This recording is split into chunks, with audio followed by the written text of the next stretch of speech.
tous, alors moi je vais vous parler d'e-divorce, i-divorce.fr, qui est un site de mise en relation entre des personnes qui souhaitent divorcer à l'amiable et des avocats. Alors nous, on a fait le choix d'une plateforme dédiée, concentrée sur le divorce amiable, le divorce par consentement mutuel. Et ce qu'on souhaite proposer, c'est de permettre aux gens d'initier un maximum de leurs démarches en ligne, là, un espace client. Le constat et l'idée, elle nous est venue de 3 chiffres.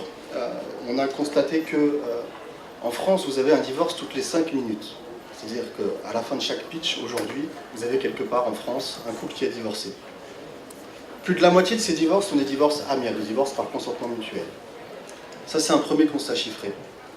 Deuxième constat, vous avez une forte prédisposition, voire une demande de la part des justiciables, des internautes, des consommateurs, des clients, on les appelle comme on veut, à utiliser les services en ligne. Vous avez un rapport du ministère de la Justice de janvier 2014, donc ça date un peu, il y a presque 5 ans, qui nous disait que dans leur rapport avec la justice, 85% des Français étaient disposés à utiliser les démarches en ligne.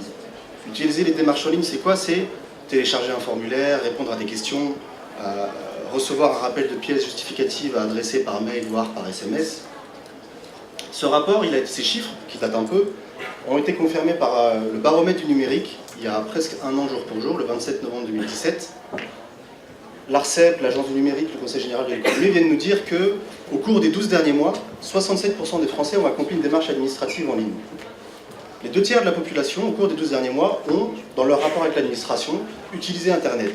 Et pas que pour impôts.gouv.fr. Pourquoi en France, d'ailleurs, il n'y aurait que le site des impôts, bizarrement, qui soit bien fait pour utiliser et faire des démarches? Les gens qui étaient interrogés avaient majoritairement fait des dossiers pour la caisse d'allocation familiale, pour Pôle emploi, des démarches qui sont assez lourdes. Il ne s'agissait pas simplement de demander un certificat de non-gage pour vendre une voiture. Quiconque a fait un dossier pour la CAF ou pour Pôle emploi se doute des questions récurrentes, de la longueur des questionnaires, des pièces à adresser. Donc 67% des Français, c'est significatif. Si on prend la tranche des 25-39 ans, c'est 89% qui avaient déclaré avoir fait une démarche similaire. 89%, c'est presque 9 Français sur 10. Donc ça veut dire qu'il y a une forte tendance et que cette tendance, compte tenu des tranches d'âge, va augmenter. Donc il y a une forte demande et face à cela, on a une offre de prestations en ligne, une présence digitale des avocats qui est relativement faible. Donc si vous voulez, on n'a pas de matching entre cette demande, ce nombre important de divorces, cette demande d'utiliser les services en ligne et en face, une présence relativement faible des avocats sur le net. Alors ça s'améliore d'année en année. On est la troisième édition du village des Legal Tech. On sent qu'il y a une maturité, il y a une prise de conscience chez les professionnels, les huissiers, les avocats, les notaires importants dans cette matière-là. Nous, ce qu'on souhaite faire, notre objectif numéro 1, c'est de construire un pont entre ces deux communautés. D'une part, la communauté des gens qui souhaitent divorcer à l'amiable, qui sont prêts à utiliser les services en ligne, et d'autre part, les avocats qui n'ont pas ou peu de présence digitale. Parce que bien souvent, un avocat, quand il a une présence digitale, c'est un site internet. Et c'est un simple site vitrine. Et quiconque a un site vitrine, est-ce que ça lui a rapporté des clients? On n'est pas toujours certain.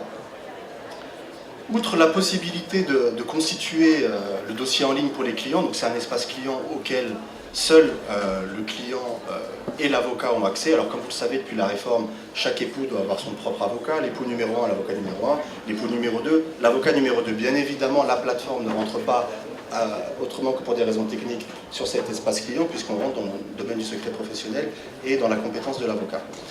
Outre la possibilité donc de faire des démarches en ligne, ce qu'on a souhaité donner comme possibilité aux avocats, c'est depuis leur espace avocat, depuis leur espace sur la plateforme, on leur donne la possibilité de faire du contenu, produire des notes, un article, via une interface assez simple. Et pour nous, c'est fondamental parce que l'avocat, en tant que sachant, doit pouvoir promouvoir une information de qualité. On n'a pas toujours le temps de le faire, mais faciliter l'accès au droit, c'est permettre aussi aux avocats de donner cette information. Je prends un exemple très concret.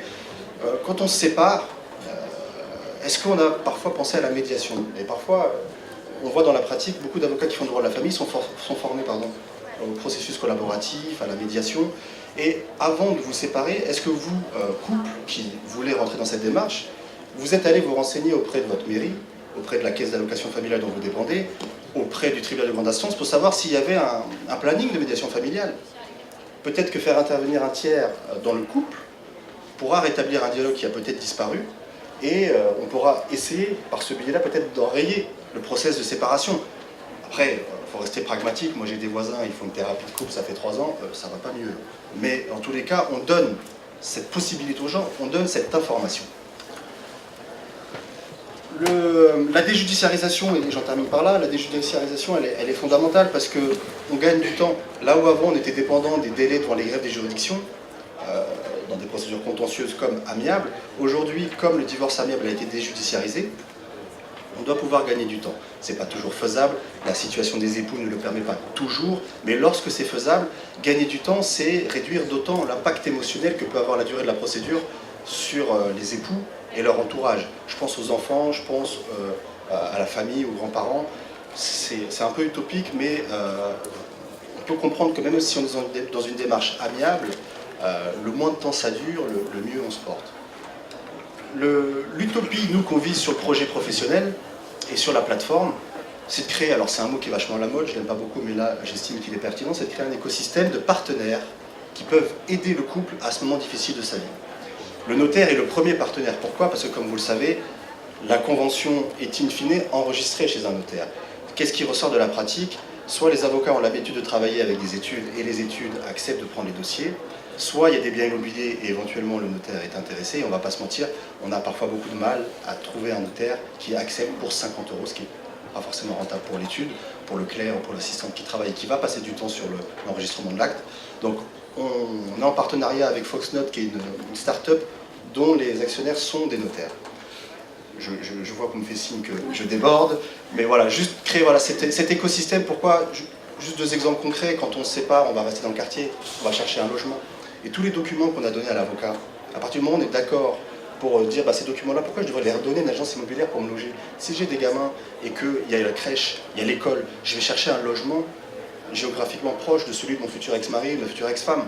Et je vais devoir recréer un dossier chez Se Loger, chez PAP, chez je ne sais qui. Et finalement, tous ces documents-là, il y en a la plupart, j'ai déjà donné à l'avocat.